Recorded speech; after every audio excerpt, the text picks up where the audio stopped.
Oh, hey, how y'all doing? So we're gonna talk today about Dave Meltzer.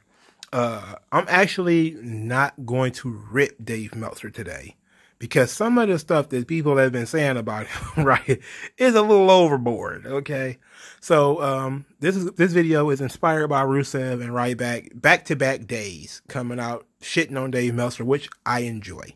Rusev comment was not that bad.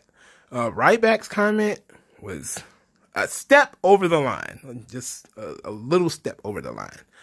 Okay, so Rusev or Miroslav or whatever the fuck his name is, he says that Dave Meltzer one day Dave Meltzer is gonna go to hell for all the lies that he's told, and that most of Dave Meltzer's stories are bullshit.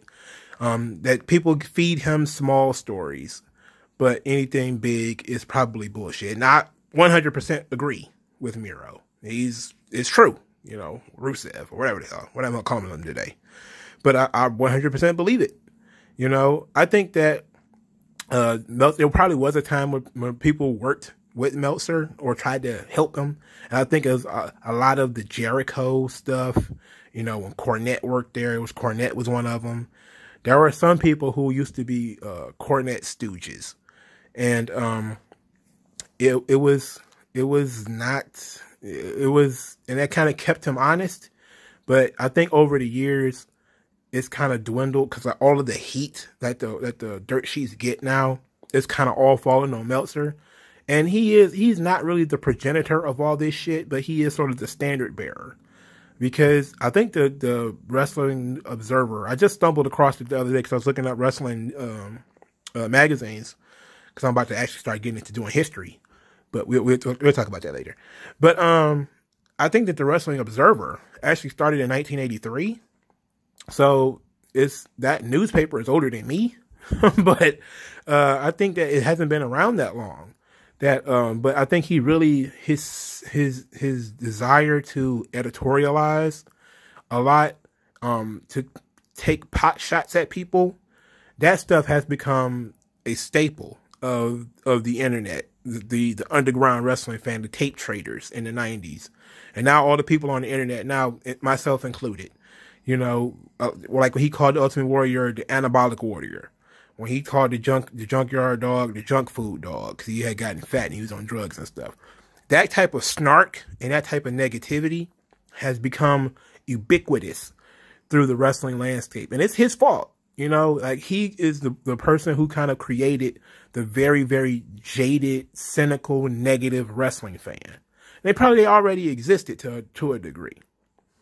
But he is the one who has gone out of his way to tear down people, to say extremely negative things about a lot of the performers. And now it's getting to the point where you have certain YouTubers and stuff, like the guy who got in trouble for what he said about Alexa Bliss. He's just trying to fit in to the Dave Meltzer archetype of wrestling commentator. Say outrageous shit. And then people will come flocking to you just, if you read enough Dave Meltzer, and then, you just take what he does and spin it. What Culture and all these people, all of them do it. All of them do it. It's an entire cottage industry of people who just reproduce whatever Dave Meltzer says on his podcast or whatever he posts or whatever he tweets. It just goes around the wrestling web. And I can understand how that's frustrating. It's frustrating as hell for the performers because now you got all these snarky idiots who coming at you calling, like when Zack Ryder got mad because somebody called him a jobber on Twitter. Like, you have people who are just using terms at wrestlers and stuff, saying that, there's like it was crazy. Like, I think I may have said in a previous video that Dave Meltzer had the balls to go online and say that wrestlers are cowards for not starting a union. And then they would go on, you see fans on Twitter calling Roman Reigns a coward for not starting a wrestling union. He's like, what the hell is going on? What is going on? But that's the Dave Meltzer effect. That's the Meltzerization of the wrestling internet. It's really been negative. Now, I'm not so sure about Wade Keller. Like, I didn't follow a lot of Wade Keller, to be quite honest. I don't know if he's that negative. But Meltzer and Alvarez, absolutely. They're negative as fuck. Especially Alvarez. He is fucking toxic. You know, like I couldn't sit down and listen to Alvarez. There's a lot of people who do podcasts about wrestling and stuff that I actually liked. But then I said, like, really, there's no difference between their opinion and Brian Alvarez's opinion. Like, they have so much influence, Meltzer and Alvarez do, that, you know, people are going to get mobbed for having a different opinion. Like, if you go against what the great Dave Meltzer said, he says this is a 5-star match. I'm like, I don't give a fuck. I thought it was boring. Like, he thought, whatever that match is, what was that match? Yuji Nagata versus, the weird, I know who he is, but my brain is not working right. Cause I was on one track and I came off and went on another track. Minoru Suzuki. Okay. That's his name. So he thought that was a 5-star classic. I'm like, I watched the match. I didn't think so. I thought it was fucking boring. But if you go online and you say it's boring, then, you know, you get mobbed by all these weirdos who you don't know nothing about wrestling. And then if you try to talk to Dave Meltzer about it, he'll try to big league you. I've been watching wrestling for 48 years. I know what I'm talking about. It's like, dude, like, there's no PhD in wrestling. Okay? And if there was, you wouldn't have one because you ain't never did it.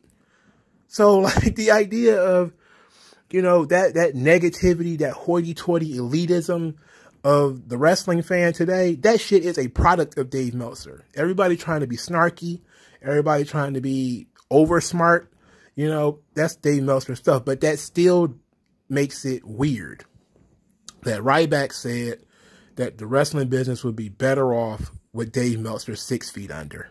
That was fucked up. Now, to be fair to Ryback, he said that the wrestling business would be better off with Dave Meltzer in the ground, or he refined his comment to say that the wrestling business would be better off without Dave Meltzer. That part I could agree, but I don't want to go to the point where I want the dude to die. Okay, I'm not going to go that far. I'm not going to go to that far and say that the dude we'll all be better off when he's dead. Like when people say that about Vince McMahon, I thought it was too far. It's one thing to be like, okay, old man Vince needs to go sit down. You know, he's 75 or whatever. It's time to hang it up.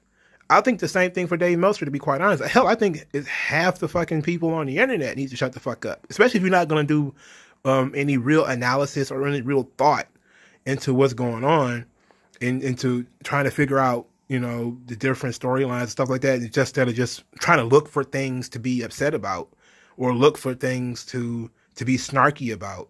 You know, like that shit is boring. It sucks. You know, that's why I try to do different things. But I don't ever want to go to the point where I want people to die. I mean, these people have families. You know, as far as I know, Dave Meltzer has children and all that type of stuff. As far as I know, it could be false, but I think I've seen him tweet about having a wife and kids and stuff like that. I won't say, you know, that people need to die. He definitely needs to fuck off, you know. And if the Observer went out of business, I wouldn't shed a tear. But I don't want the guy to die, you know. Like, I'm not that much of a fucking heel. You know, I'm like saying, hey, you want to hit the guy in the head with a chair? Okay, fine. But you want to, you know, do full Inferno match and set the motherfucker on fire? I don't know about that one, dog. That's a little too far. You know, but I'm on the Miro side of things.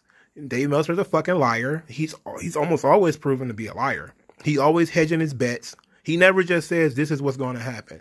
And then if he does say this is going to happen and then it doesn't happen, then he says, oh, plans changed. He's like, what? Plans always change.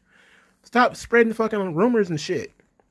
But, I mean, it's good fodder for various websites, you know, mine included. So, I mean, hey, it is what it is. But I don't listen to the Wrestling Observer.